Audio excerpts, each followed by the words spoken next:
務員事務局提出部門首長責任制具體細節，設2級調查機制。當局向立法會提交文件，指根據公務員罪用委員會條例制定調查規例，如果問題性質較為唔嚴重，屬單一事件，以及牽涉負責具體操作嘅執行人員，將由部門首長負責進行第1級調查。如果部門出現嚴重問題，涉及廣泛或者重複性嘅系統問題，或者有跡象顯示問題可能涉及部門首長嘅角色嘅時候，將由公務員罪用委員會領導嘅調查小組調查事件，由行政長官、司長或者局長啟動。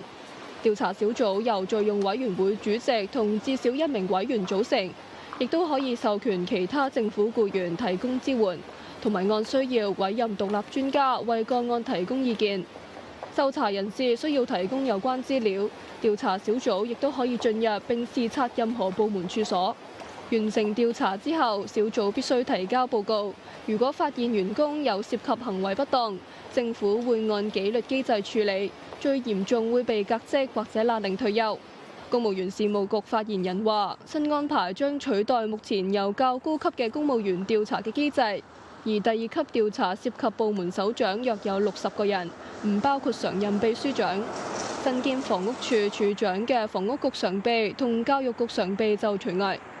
至於何謂嚴重需要啟動第2級調查呢？就早前政府採購樽裝水事件，發言人話根據準則屬於可以啟動第2級調查嘅事件。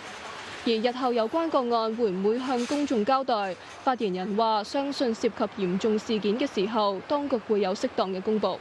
當局期望下個月以附屬法例提交行政會議審議，目標6月以先訂立後審議嘅方式提交立法會，預計最遲今年10月中生效。